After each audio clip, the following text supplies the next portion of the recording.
AI ഉപയോഗിച്ചുകൊണ്ട് വിവിധ പ്രവർത്തനങ്ങൾ നാം ഇതിനകം ചെയ്തു കഴിഞ്ഞിട്ടുണ്ട്. ഒരു AI മോഡലിനോട് നമ്മുടെ ആവശ്യങ്ങൾ നാം പറയുന്നത് അത്തരം നിർദ്ദേശങ്ങൾ അതിന് നൽകിക്കൊണ്ടാണ്.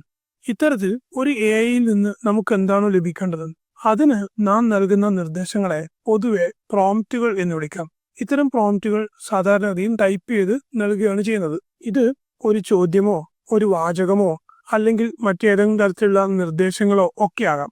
ഒരു AIയോട് നാം സംവദിക്കുന്ന രീതിയാണ് പ്രോംപ്റ്റിംഗ് എന്ന് വിളിക്കുന്നത്. AI മോഡലുകൾക്ക് നൽകുന്ന ഏത് നിർദ്ദേശങ്ങളെയും പ്രോംപ്റ്റ് എന്ന് വിളിക്കാം. കൃത്യമായ ഔട്ട്പുട്ട് ലഭിക്കുന്നതിന് വളരെ വ്യക്തമായ രൂപത്തിൽ പ്രോംപ്റ്റുകൾ നൽകുക എന്നുള്ളത് അത്യാവശ്യമാണ്. നമ്മുടെ ഈ നിർദ്ദേശങ്ങൾക്കനുസരിച്ചാണ് AI മോഡലുകൾ പ്രവർത്തിക്കുന്നതും നമ്മുടെ ആവശ്യങ്ങൾ നിറവേറ്റുന്നതും. പ്രോംപ്റ്റിംഗിൽ ശ്രദ്ധിക്കേണ്ടുന്ന കാര്യങ്ങൾ: ഒന്ന്, പ്രോംപ്റ്റിംഗ് വളരെ വ്യക്തമായിരിക്കണം, സ്പഷ്ടമായിരിക്കണം. അവ്യക്തമായ നിർദ്ദേശങ്ങൾ AIയെ തെറ്റിദ്ധാരണയിലേക്ക് നയിക്കുകയും നമുക്ക് കിട്ടുന്ന ഔട്ട്പുട്ട് അവ്യക്തമാവുകയും ചെയ്യും. പ്രോംപ്റ്റിന്റെ മറ്റൊരു സവിശേഷത അത് വിശദമായിരിക്കണം എന്നുള്ളതാണ്. വിശദമായ നിർദ്ദേശങ്ങൾ നൽകിയാൽ AI അതിനനുസരിച്ച് തന്നെ പ്രവർത്തിക്കുകയും നാം ആഗ്രഹിക്കുന്ന രൂപത്തിൽ തന്നെ ഔട്ട്പുട്ട് ലഭ്യമാക്കുകയും ചെയ്യും.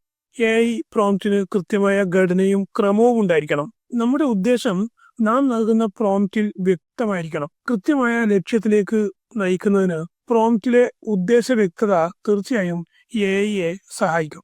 എല്ലാ AI മോഡലുകളും ഒരേ പ്രോംപ്റ്റിന് ഒരേ മറുപടി അല്ല നൽകുക എന്ന് നമുക്കറിയാം. വ്യത്യസ്ത AI വെബ്സൈറ്റുകളിൽ പ്രോംപ്റ്റുകൾ പരീക്ഷിക്കുകയും അതിനനുസരിച്ച് കൃത്യവും ഫലപ്രദവുമായ പ്രോംപ്റ്റുകൾ തയ്യാറാക്കുന്നതിന് നാം പരിശീലിക്കുകയും ചെയ്യേണ്ടതുണ്ട്. പ്രോംപ്റ്റുകൾ ഉപയോഗിച്ചുള്ള ഇത്തരം പരീക്ഷണങ്ങൾ തീർച്ചയായും AI പ്രവർത്തനങ്ങളിൽ ഏർപ്പെടുന്ന ആളുകൾക്ക് വളരെയേറെ ഗുണം ചെയ്യും.